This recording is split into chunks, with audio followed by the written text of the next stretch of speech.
વિદ્યાર્થી મિત્રો, merchant engineering college electrical ડિપાર્ટમેન્ટમાં આપ સૌનું સ્વાગત છે.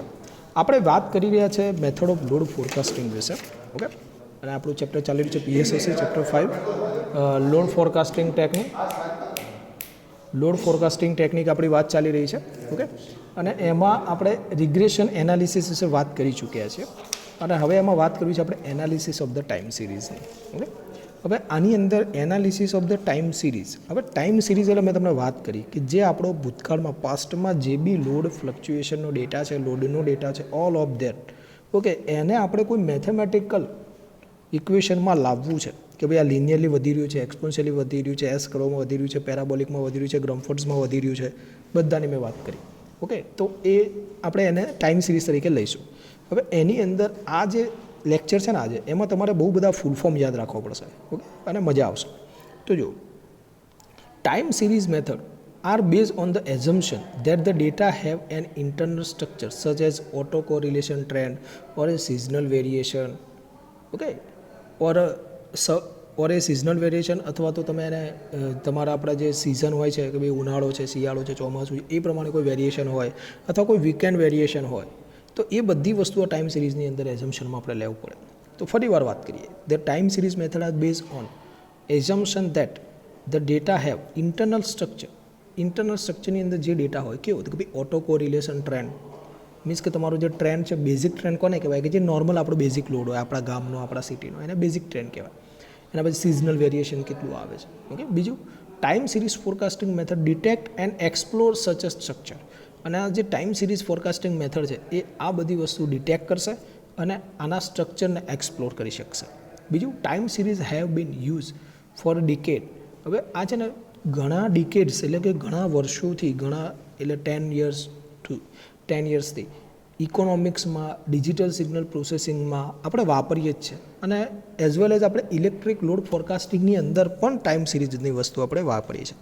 તમને લાગે સાહેબ ઇકોનોમિક્સમાં આની શું યુઝ થતો હશે? નોર્મલી એવું નથી. કોઈ પણ જ્યારે પ્રોડક્ટ્સ ડેવલપ થાય, ઓકે, હવે તમારી પ્રોડક્ટ્સ માર્કેટમાં કેટલી ચાલશે તો એ ભૂતકાળનો જે પરચેસિંગ ડેટા છે એ બધા માટે. તમને એક એક્ઝામ્પલ આપું તો જ્યારે દિવ્ય ભાસ્કરનું ન્યૂઝપેપર આઈ થિંક 2003માં એ લોન્ચ થયું હતું દિવ્ય ભાસ્કર. એ વખતે આપણે અહીંયા ગુજરાતમાં ગુજરાત સમાચાર અને સંદેશ જ ચાલતું હતું. તો જ્યારે પણ એ લોકો દિવ્ય ભાસ્કર એમને જ્યારે માર્કેટમાં લોન્ચ કરવું હતું કે ભાઈ કેમ આપણું ન્યૂઝપેપર વાંચે લોકો, તમારી કોઈ પ્રોડક્ટ છે તો કેમ એ લોકો એ પ્રોડક્ટ ખરીદે, તો એના માટેના રીઝન આપવા પડે આપણે. તો એ વખતે દિવ્ય ભાસ્કરે ડે ટુ ડોર જઈને, ઘરે દરવાજે જઈને એ લોકો એક ફોર્મ ભરાવતા હતા કે તમને ન્યૂઝપેપરમાં શું ગમે છે. કલરફુલ પત્તા, પિક્ચર્સ, ન્યૂઝ, પછી ન્યૂઝના ફ્રન્ટ કેવા હોવા જોઈએ, ફર્સ્ટ પેજ ઉપર કેટલા % ઇમ્પોર્ટન્ટ ન્યૂઝ હોવી જોઈએ, પછી કયા લેખકોના તમને વધારે ગમે. એવી રીતે એક આખું ફોર્મ હતું. અને ફોર્મનો પછી એક બેઝિક ડેટા, મીન્સ કે એ લોકો એક ટ્રેન્ડ લાયા. જે આ ઓટો કોરિલેશન ટ્રેન્ડ હતો ને, તો દિવ્ય ભાસ્કરના જે પણ આ બધા બેઝિક ફોર્મ ભરાયા, તો એ ટ્રેન્ડ એ લોકોએ નક્કી કર્યું, હા પબ્લિકને આવું ગમે છે. અને પછી જ્યારે એ લોકોએ દિવ્ય ભાસ્કર લોન્ચ કર્યું એ વખતે આ બધી વસ્તુનું ધ્યાન રાખ્યું હોય. ઓકે, ચલો બીજું, time series have been use to decades of such economics, DSP, digital signal process. DSP subject આપણા ઇલેક્ટ્રિકલનો જ છે, ECનો છે. અને આપણા ઇલેક્ટ્રિકલમાં તમે માસ્ટર કરો તો ડિજિટલ સિગ્નલ પ્રોસેસિંગ આખું સબ્જેક્ટ આવે છે. ઓકે, ચલો હવે આપણે વાત કરશું કે ભાઈ આપણે આનું શું કામ છે. તો આજે ઓટો રિગ્રેસિવ, તમને રિગ્રેશન શબ્દની તો વાત કરી મેં તમને કે રિગ્રેશન એટલે શું કહેવાય, the return of a former or a less development state.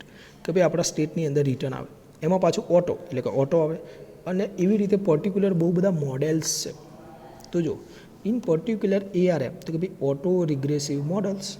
ARMને શું કહેવાય? Auto regressive model. એના પછી ARMA, જેનું નામ છે, જો અહીંયા થોડું મોટું કરું તમને વધારે મજા આવે. હા, જો ARMA તો એને કહેવાય auto regressive moving average. Auto regressive moving average એને ARMA કહેવાય. એના પછી ARIMA, કે અહીંયા ખાલી શું હતું, ઓટો રિગ્રેસિવ મૂવિંગ એવરેજ હતું, એના વચ્ચે ખાલી I ઇન્વોલ્વ થઈ ગયો. તો અહીંયા આઈમાં શું એડ થશે? I એટલે ઇન્ટરગેટેડ, ઓટો રિગ્રેસિવ ઇન્ટરગેટેડ મૂવિંગ એવરેજ. ઘણા છોકરાઓ આ બધા ફૂલ ફોર્મને છે ને અલગ લઈને બેસે છે કરવા માટે.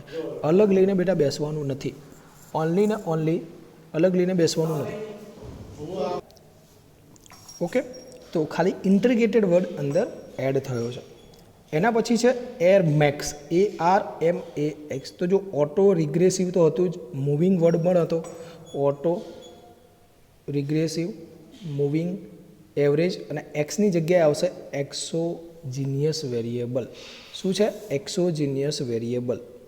હવે તમને એવું થાય કે સાહેબ એક્સોજીનિયસ વેરિયેબલ એટલે શું? તો કે રેન્ડમ, એટલે કે એક્સોજીનિયસ વેરિયેબલ એટલે કે જેને તમે રેન્ડમ વર્ડ વધારે અંદર નજીક નહીં થાય, તમે બાહ્ય વર્ડ એટલે મીન્સ કે એક્સટર્નલ, ઓકે, તો કે એક્સટર્નલ વેરિયેબલ, બહારનો વેરિયેબલ્સ એ એડ કરી શકો. ઓકે, એના પછી છે ARI મેક્સ. હવે તમને ખબર છે એ એટલે શું આવે છે? ઓટો.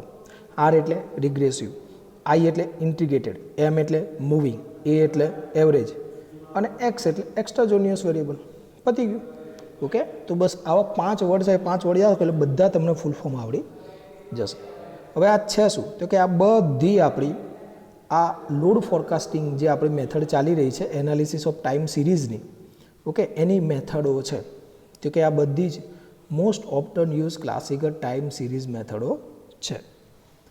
બીજું તો કે ARMA, auto regressive model average, moving average, are usually use for the stationary process.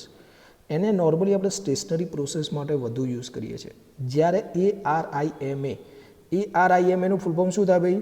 તો જોઈ લો, auto regressive, I for integrated, M for moving અને A for average. Is an extension, તો કે પેલી સ્ટેશનરી પ્રોસેસ માટે થાય છે. ARMA is a extension of the ARMA to non stationary process.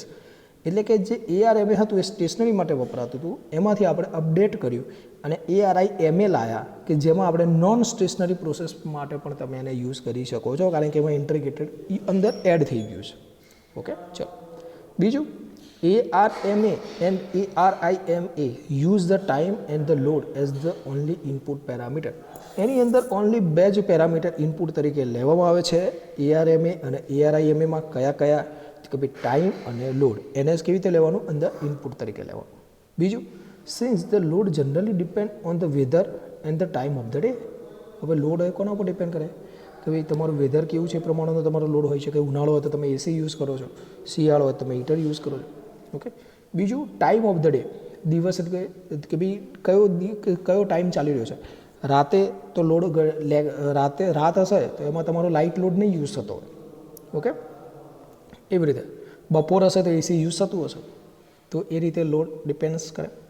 એના પછી ARIMAX, જેનું ફૂલ ફોર્મ શું હતું? ફરીવાર વાત કરી લઈએ. ARIMAXનું auto regressive, I for integrated, M for moving, A for average અને X ફોર એક્સોજીનિયસ વેરિયેબલ, કે જેવી તમે કીધું હતું કે ભાઈ એક્સટર્નલ વેરિયેબલ હોય, આ બહારનો, એના is the most natural tool. Okay, most natural tool for the load forecasting among the classical time series method. હવે જે ARIMAX છે એ મોસ્ટ નેચરલ ટૂલ છે કોના માટે? લોડ ફોરકાસ્ટિંગ માટે. કઈ મેથડમાં આવે? તો કે ભાઈ ટાઈમ સિરીઝ મોડેલમાં આવે, ટાઈમ સિરીઝ મેથડમાં આવે. કોની મેથડો યુઝ થઈ રહી છે અત્યારે? લોડ ફોરકાસ્ટિંગની. ઓકે, ચલો હવે a typical power system load curve is given by. હવે કોઈ બી લોડ કરવો હોય, તમે ઇલેક્ટ્રિકલ પાવર જનરેશનમાં તમે ભણેલા છો, લોડ કર્વ વિશે થોડું.